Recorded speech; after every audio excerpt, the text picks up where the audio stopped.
Hello बच्चों, आज मैं आप लोगों को करवाऊंगा NPO not for profit organisation. इसकी काफ़ी सारी वीडियो बन चुकी है, तो आप लोग प्लेलिस्ट में जाकर देख लेना। आज मैं आपको करवाऊंगा कंज्यूमेबल आइटम की कैलकुलेशन। तो कंज्यूमेबल आइटम की कैलकुलेशन के लिए एक वीडियो पहले बन चुकी है, वो बिना अकाउंट के था। उसमें ऐड लेस वाला तरीका करवाया था मैंने। उसमें क्या होता है कि ऐड और लेस करके हम कंज्यूमेबल आइटम की कैलकुलेशन करते हैं। आज जो मैं सिखाऊंगा आपको, वो मैं सिखाऊंगा अकाउंट बनाकर, कि अकाउंट बनाकर हम कंज्यूमेबल आइटम की कैलकुलेशन कैसे करते हैं। तो बच्चों, कंज्यूमेबल आइटम की कैलकुलेशन अकाउंट बना के भी कर सकते हैं और ऐड लेस करके स्टेटमेंट की फॉर्म में भी कर सकते हैं। तो आज अकाउंट वाला तरीका हम सीखते हैं कि कैसे करेंगे। तो अकाउंट सीखने से पहले हमें कुछ बातें और समझ लेनी है। जैसे मैंने यहाँ पे दो अकाउंट बनाए हैं। एक है creditors for sports material account और stock of sports material account, दो अकाउंट बनाए हैं। तो यहाँ पे मैंने अज्यूम कर लिया है कि कंज्यूमेबल आइटम मेरा स्पोर्ट्स मटेरियल है, ठीक है। अब यहाँ पे आपका कुछ भी हो सकता है, स्टेशनरी हो सकता है, ठीक है। तो आप कौन सा अकाउंट बनाओगे? Creditors for stationery account. Medicine हो सकते हैं, तो क्रेडिटर्स फॉर मेडिसिन अकाउंट। यहाँ पे stock of medicine account, stock of stationery account, कुछ भी बना सकते हो। मैंने स्पोर्ट्स मटेरियल का अकाउंट बनाया हुआ है, तो बस नाम चेंज है, बाकी है तो सारे कंज्यूमेबल ही आइटम, ठीक है। तो बच्चों स्टार्ट करते हैं। तो सबसे पहले हम समझते हैं creditor for sports material account, ठीक है। तो हमें creditors for sports material account भी बनाना पड़ सकता है। तो क्रेडिटर की एक बात बताऊँ मैं तुम्हें कि क्रेडिटर हमेशा क्रेडिट साइड से बढ़ते हैं, प्लस होते हैं, और डेबिट साइड से माइनस होते हैं, ठीक है। तो क्रेडिटर हमारा कौन सा अकाउंट है? एक लायबिलिटी अकाउंट होता है, और लायबिलिटी हमेशा क्रेडिट साइड से प्लस होती है और डेबिट साइड से माइनस होती है। तो जिस साइड से ये प्लस होते हैं उसी साइड में इनके ओपनिंग बैलेंस को भी रिकॉर्ड किया जाता है। यानी कि क्रेडिटर एक कौन सा अकाउंट है? एक लायबिलिटी अकाउंट है। लायबिलिटी अकाउंट किस साइड से प्लस होता है? लायबिलिटी अकाउंट क्रेडिट से प्लस होता है और डेबिट से माइनस होता है। और जिस साइड से ये प्लस होता है, जिस साइड से ये बढ़ता है, उसी साइड इसका ओपनिंग बैलेंस भी रिकॉर्ड किया जाता है। तो बाई बैलेंस BD, ये ओपनिंग का क्रेडिटर होगा। मैंने यहाँ लिख दिया क्रेडिटर्स एट बिगनिंग। तो बिगनिंग का क्रेडिटर इधर आएगा। बिगनिंग का क्रेडिटर क्रेडिट भी क्यों आएगा? क्योंकि लायबिलिटी क्रेडिट से बढ़ता है, इसलिए ओपनिंग का क्रेडिटर क्रेडिट साइड में आएगा। इसका हमेशा क्रेडिट बैलेंस रहेगा। और उसके बाद इस साइड आएगा to balance CD, creditors at end, मतलब एंड का क्रेडिटर, ओपनिंग का क्रेडिटर और एंड का क्रेडिटर, ठीक है बच्चों, इतना समझ में आ गया। उसके बाद अगर हमने क्रेडिटर्स को एडवांस पे किया हुआ है, तो एडवांस एक हमारी एसेट्स होती है। अगर हम कभी भी कोई भी एडवांस पे करते हैं, तो एडवांस हमारा हमेशा एसेट्स होगा, ठीक है। तो हमने अगर एडवांस पे किया तो वो हमारा एसेट्स होगा, ठीक है। तो इसलिए एसेट्स का ओपनिंग बैलेंस हमेशा डेबिट होता है, इसलिए उसको हम डेबिट में रिकॉर्ड करेंगे। To advance in the beginning, advance अगर बिगनिंग में दिया गया है क्रेडिटर्स को, तो उसको डेबिट में रिकॉर्ड करेंगे, क्योंकि एडवांस एक एसेट्स होती है और एसेट्स का ओपनिंग बैलेंस डेबिट में रिकॉर्ड होता है। और by advance, advance at and, ये एंड का एडवांस है।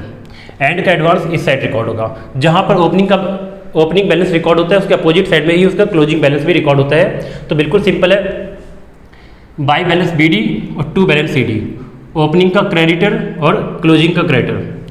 फिर उसी तरीके से टू एडवांस, एडवांस में टू एडवांस लिखा है यहाँ पर, ये ओपनिंग का एडवांस है, और बाई एडवांस ये क्लोजिंग का एडवांस है। तो बच्चों, ये टू एडवांस को आप लोग टू बैलेंस BD भी कर सकते हो और यहाँ पे बाई बैलेंस CD भी कर सकते हो। तो वो भी तरीका सही है। To balance BD opening advance को लिख लेना और by balance CD closing advance को लिख लेना, और या जैसे मैंने किया ऐसे भी कर सकते हो, ओपनिंग का एडवांस और क्लोजिंग का एडवांस, ठीक है। इतना करने के बाद ओपनिंग के एडवांस को डेबिट भी क्यों रिकॉर्ड किया? क्योंकि बच्चों एडवांस एक एसेट्स होती है, एसेट्स का ओपनिंग बैलेंस हमेशा डेबिट होता है, तो इसलिए हमने उसको डेबिट में रिकॉर्ड किया, ठीक है। और जब ओपनिंग बैलेंस डेबिट होगा तो क्लोजिंग बैलेंस क्रेडिट ही होगा। उसके बाद क्या होगा कि अगर हमने क्रेडिटर्स को करंट ईयर में कोई पेमेंट की है, अगर हमें क्रेडिटर्स को करंट ईयर में कोई पेमेंट की है, तो पेमेंट करने से हमारी लायबिलिटी कम होती है, तो टू कैश या टू बैंक, पेमेंट कैश में भी हो सकती है और पेमेंट बैंक से भी हो सकती है, ठीक है बच्चों। तो पेमेंट दोनों से हो सकती है। तो यहाँ पे हम टू कैश या टू बैंक कुछ भी लिख सकते हैं। Payment made during the year, क्योंकि पेमेंट करने से लायबिलिटी घटेगी, और लायबिलिटी कहाँ से घटती है? मैंने यहाँ लिखा हुआ है डेबिट साइड से घटती है, तो इसलिए हम इसको डेबिट में रिकॉर्ड करेंगे, ठीक है। और उसके बाद हम इस अकाउंट को बंद करेंगे, और हमेशा हमारा डेबिट साइड ज़्यादा रहेगा और क्रेडिट साइड कम आएगा। तो अगर क्रेडिट साइड कम आता है, तो इस साइड हमारा क्या निकल के आएगा? परचेज ड्यूरिंग द ईयर, यानी कि इससे हमारा परचेज निकल के आएगा कि हमने इस साल कितना परचेज किया है। तो हम लिखेंगे by stock of sports material account. आप लोग स्टेशनरी अकाउंट लिख सकते हो, मेडिसिन अकाउंट लिख सकते हो, जो भी अकाउंट होगा वो लिख लेना, ठीक है।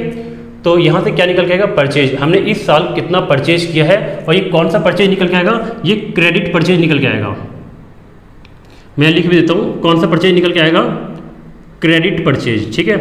तो इससे हमें पता चल जाएगा कि हमने इस साल कितना उधार खरीदा है। अब हमें कैसे पता चला कि ये परचेज है, तो बच्चों हमारा लायबिलिटी किस साइड से बढ़ता है, लायबिलिटी बढ़ता है क्रेडिट साइड से। तो अगर क्रेडिट साइड में कोई आइटम आ रहा है, इसका मतलब कि लायबिलिटी हमारी बढ़ रही है, और लायबिलिटी हमारी बढ़ रही है, इसीलिए ये इसका मतलब कि हमने कुछ खरीदा होगा तभी तो लायबिलिटी बढ़ रही है। बिल्कुल क्लियर है, मैं एक बार और अच्छे से समझाता हूँ।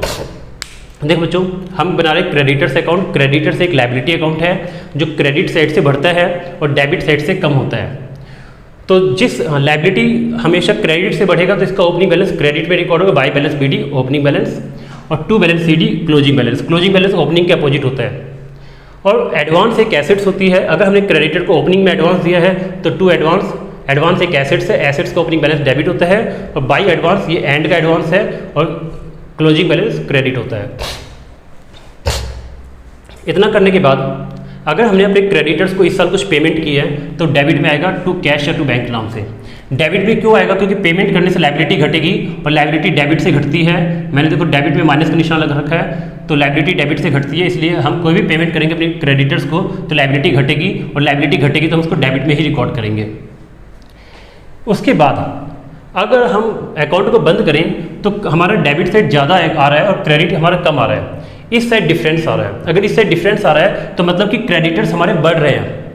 इस साइड डिफरेंस अगर आ रहा है तो मतलब क्या हुआ कि क्रेडिटर्स हमारे बढ़ रहे हैं। तो क्रेडिटर्स कब बढ़ते हैं, जब हम उधार खरीदें, क्रेडिट परचेज करें। तो इसका मतलब कि अगर इधर डिफरेंस आ रहा है तो इसका मतलब वो क्रेडिट परचेज है, हमने खरीदा है, इससे हमारी लायबिलिटी बढ़ रही है। तो हम लिखेंगे by stock of sports material account, ठीक है। बच्चों वो अकाउंट बनने के बाद अब हमें एक नया अकाउंट बनाना है, stock of sports material account, ठीक है। ये हमारा लायबिलिटी अकाउंट था और ये हमारा एक एसेट्स अकाउंट है, ठीक है। तो बच्चों स्पोर्ट्स मटेरियल या मेडिसिन हो गए, चाहे तो स्पोर्ट्स मटेरियल हो गया या फिर मेडिसिन हो गए, ठीक है, या स्टेशनरी हो गया, कुछ भी ऐसी चीज़ हो गई, ये जब तक हमारे पास पड़े हुए हैं तब तक ये एसेट्स होते हैं, और जब ये इस्तेमाल हो जाते हैं तो ये एक्सपेंस बन जाते हैं, ठीक है। तो कोई भी कंज्यूमेबल आइटम का स्टॉक जब तक हमारे पास है वो स्टॉक तब तक हमारी एसेट्स रहेगी, और जिस दिन वो स्टॉक हमारे हाथ से निकल जाएगा, इस्तेमाल हो जाएगा, कंज्यूम हो जाएगा, उस दिन वो एक्सपेंस बन जाएगा। तो ठीक है, तो इसको एक एसेट्स अकाउंट की तरह ट्रीट करो। ये हमारी एक एसेट्स है। एसेट्स हमेशा डेबिट से बढ़ता है तो मैंने डेबिट में प्लस लिखा हुआ है, और क्रेडिट से घटता है तो मैंने क्रेडिट में माइनस किया हुआ है।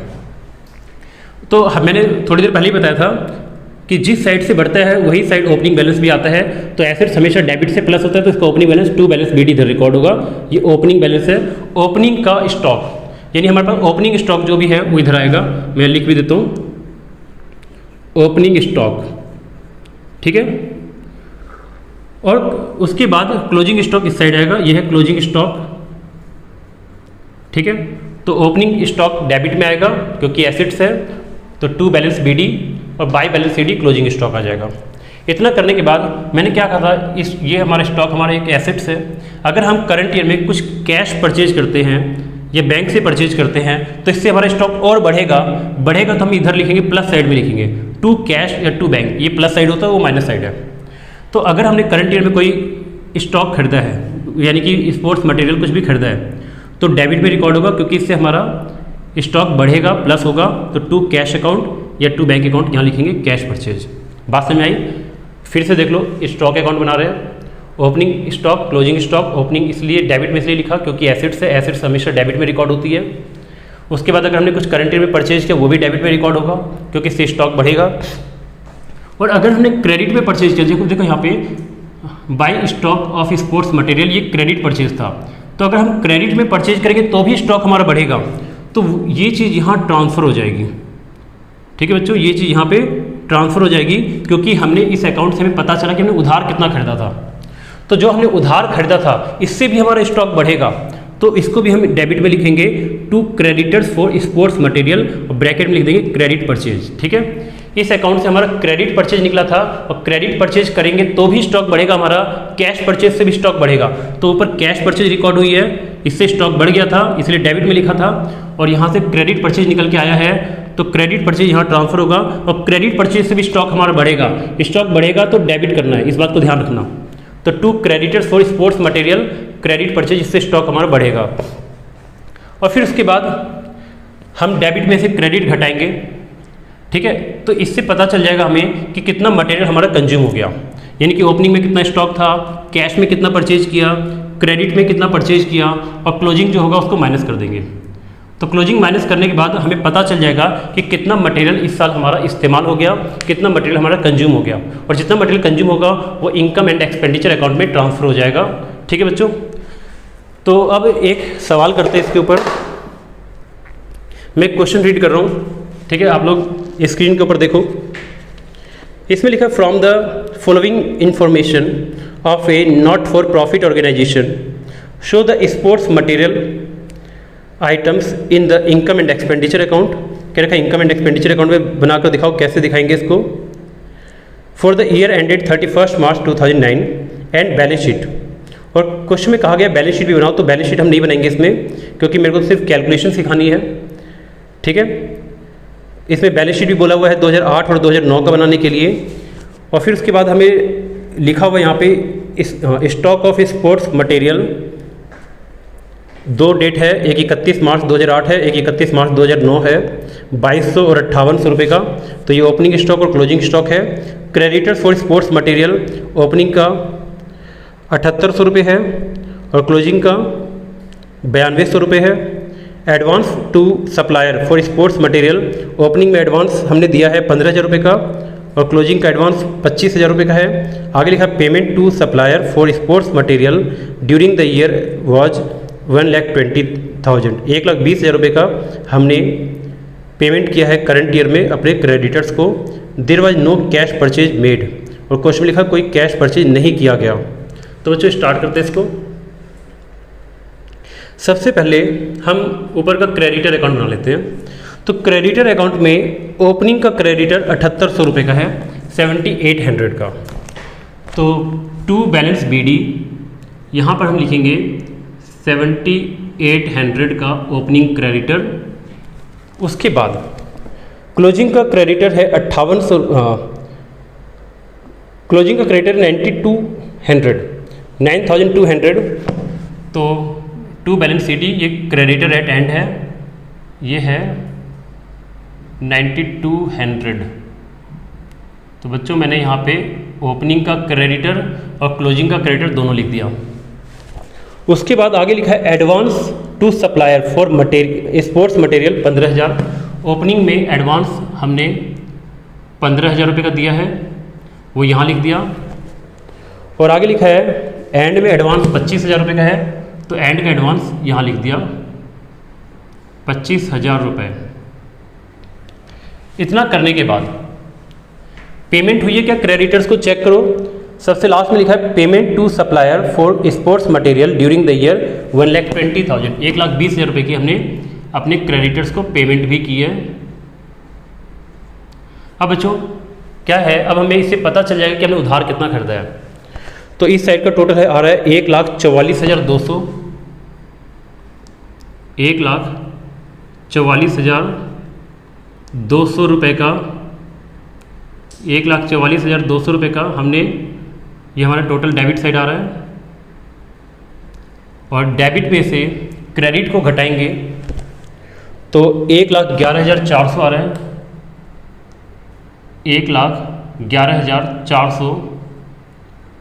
और ये बैलेंसिंग फिगर है बच्चों, बैलेंसिंग फिगर मतलब बैलेंसिंग फिगर जो डिफरेंस निकल के आया है।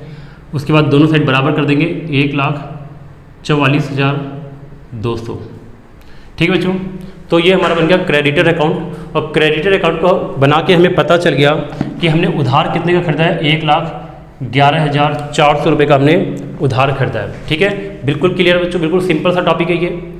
इसके बाद अब हमें बनाना है stock of sports material account.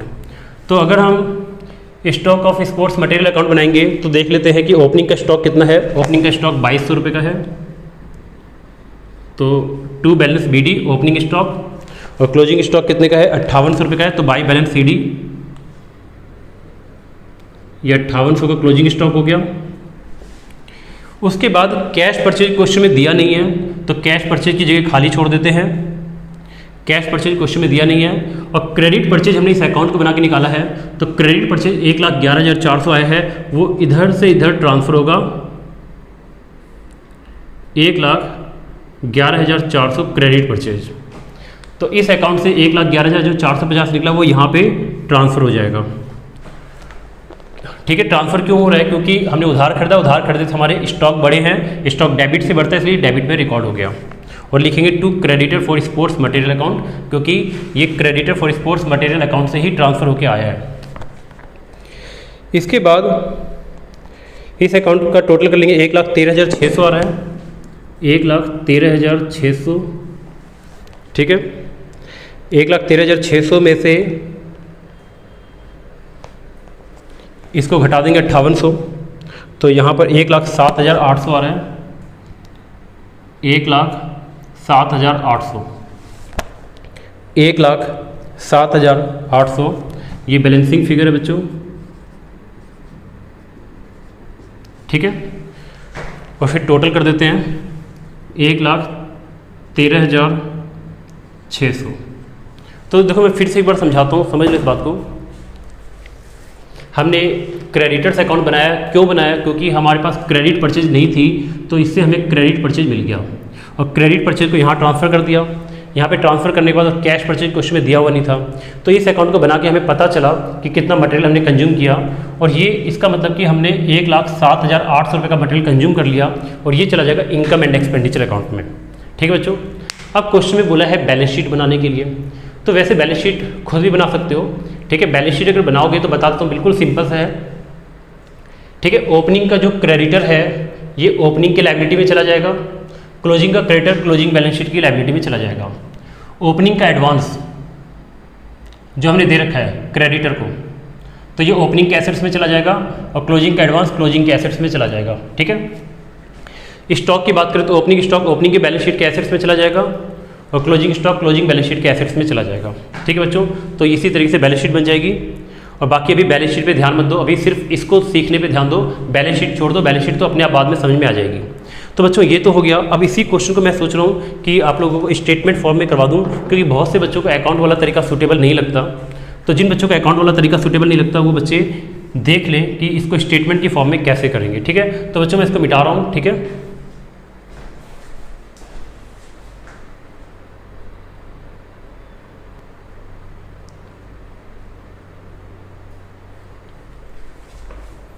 हाँ तो बच्चों फिर आगे इसी टॉपिक को मैंने थोड़ी देर पहले अकाउंट से करवाया था, अब मैंने स्टेटमेंट की फॉर्म में करवा दिया। ठीक है, तो इसको समझ लेते हैं थोड़ा सा। तो अगर अकाउंट बना के करोगे वो तरीका आसान लगता है तो वैसे कर लो, और अगर ऐसे आसान लगता है तो ऐसे कर लो। इस टॉपिक पे डिटेल में वीडियो मैंने पहले बनाई हुई है, तो अगर ये मेथड समझना है तो इससे पहले वाली वीडियो देख लो, बहुत अच्छा समझ में आएगा। तो स्टार्ट करते बच्चों। इस मेथड में होता है सबसे पहले amount paid during the year, हमने कितना अमाउंट पे किया वो लिखेंगे। तो अमाउंट पे किया हमने 1,20,000 रुपये, तो यहाँ पर लिख देते हैं 1,20,000 रुपये हमने टोटल पेमेंट किए ड्यूरिंग द ईयर। और फिर उसमें ऐड करते हैं ओपनिंग स्टॉक, तो ओपनिंग स्टॉक को हम ऐड कर देते हैं। ओपनिंग स्टॉक कितना है 2,200 रुपये का। फिर उसमें ऐड करते हैं कैश परचेज। इस क्वेश्चन में कैश परचेज हमें नहीं दिया तो काटा मार देता हूँ मैं यहाँ पे। एडवांस पेड एट बिगिनिंग मतलब पिछले साल एडवांस पे किया था इस साल के लिए, तो बिगिनिंग का एडवांस ऐड होता है क्योंकि वो करंट ईयर से बिलोंग करता है। तो बिगिनिंग का एडवांस 15,000 रुपये है, ये भी ऐड होगा।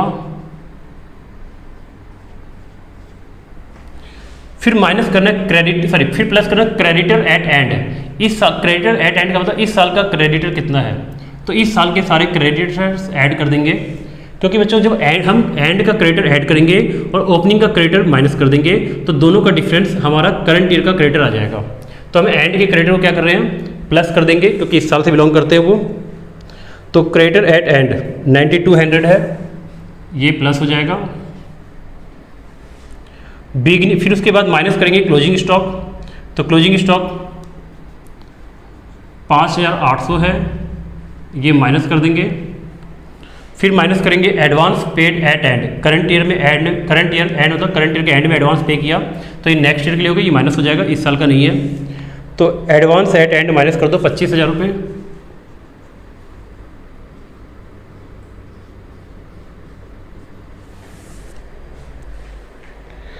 फिर उसके बाद क्रेडिटर एट बिगनिंग, बिगनिंग का क्रेडिटर माइनस करेंगे 7800, तो बिगनिंग का क्रेडिटर माइनस कर देंगे 7800।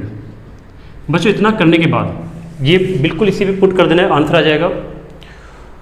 डिटेल में देखने की, डिटेल में और समझना तो इससे पहले वाली वीडियो जरूर देख लेना। और अगर हमने कोई स्पोर्ट्स मटेरियल सेल किया है तो उसकी बुक वैल्यू मतलब जो उसका कॉस्ट होगा ना वो कॉस्ट माइनस कर देना, बुक वैल्यू माइनस करना, सेल प्राइस माइनस मत कर देना। बट यहाँ पे क्वेश्चन में नहीं दिया तो यहाँ पे मैं यहाँ पे भी काटा मार देता हूँ, अगर सेल होता तो माइनस कर देते। इसके बाद जो निकल कर आएगा वो आएगा स्पोर्ट्स मटेरियल कंज्यूम्ड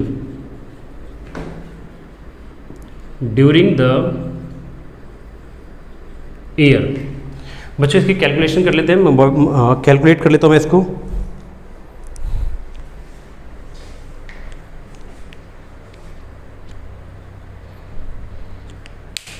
एक 1,20,000 प्लस 2,200 प्लस 15,000 प्लस 9,200, फिर माइनस करना है 5,800, माइनस करना है 25,000, माइनस करना है 7,800, तो ये आ गया 1,07,800, 1,07,800। तो बच्चों आगे रुपीज़ का साइन लगा लेना हर जगह, जैसे मैंने नहीं लगाया है जल्दीबाजी में, तो आप लोग क्या करना, जितने भी हैं हर जगह रुपीज़ का साइन लगा लिया करोगे, ठीक है। इस तरीके से ये साइन लगाया करो, ठीक है बच्चों। तो ये क्वेश्चन हो गया हमारा कंप्लीट। एक बार आंसर चेक कर लूँ मैं, 1,07,800 करेक्ट है। हाँ तो बच्चों ये हो गया कंप्लीट। अब इसके बाद आने वाली वीडियोज और भी देखते रहना, आप लोगों को कंप्लीट कोर्स मिलेगा इस चैनल पर, ठीक है। तो बच्चों आज के लिए इतना ही, बाकी हम नेक्स्ट में करते हैं।